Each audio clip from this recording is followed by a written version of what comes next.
বন্দী হইলো বন্দী মাই জখুৱা মায়াত বন্দী হইলো মই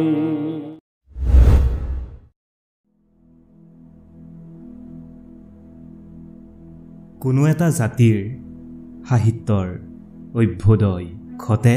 জাতিটোৰ চহা জনসাধাৰণৰ মুখে মুখে চলি অহা মৌখিক সাহিত্য জনসাহিত্য বা লোকসাহিত্যৰ সেন্দুৰীয়া আলিৰে লোকসাহিত্যৰ ক্ৰমবিকাশৰ প্ৰাথমিক তথা আটাইতকৈ গুৰুত্বপূৰ্ণ স্তৰটোৱে হ'ল লোকগীত লোকগীতসমূহ মৌখিক বা অলিখিত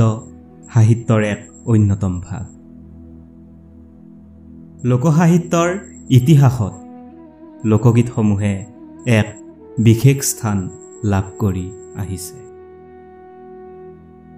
কিন্তু সাধাৰণতে বেছিভাগ লোকগীতৰ ৰচকৰ নাম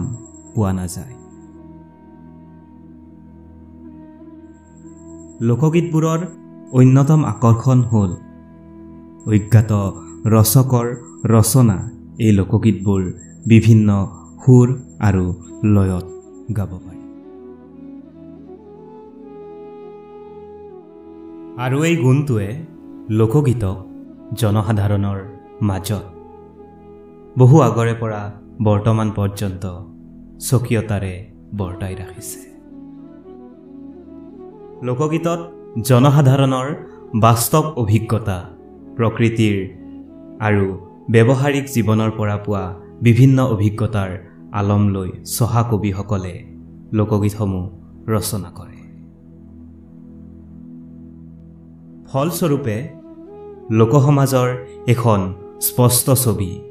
এই লোকগীতসমূহত প্ৰতিফলিত হয় সদায় আৰু সেই লোকগীতকেই প্ৰাণ ভৰি ভাল পোৱা শ্ৰদ্ধা কৰা লগতে বহু আগৰে পৰাই আজি পৰ্যন্ত লোকগীতৰ সাধনাত বৰ্তি থকা লোকগীত গাই থকা সত্ৰনগৰী বৰপেটাৰ একাংশ প্ৰকৃত শিল্পীৰ হতে আমি বহিম এক সুৰৰ সন্ধ্যা যিহেতু মই নিজেও লোকগীত সৰুৰে পৰা ভাল পাওঁ শ্ৰদ্ধা কৰোঁ আনকি সৰুতে বহুবাৰ মঞ্চত নিজেও লোকগীত পৰিৱেশন কৰিছোঁ কিন্তু বহু আগৰে পৰাই দেখি আহিছোঁ অন্য গীতবোৰৰ তুলনাত লোকগীতৰ প্ৰচাৰ খুবেই কম আজিও কম আগৰ সময়ত যদিও মানুহে শুনিছিল আজিৰ শিল্পীসকলৰ বাবে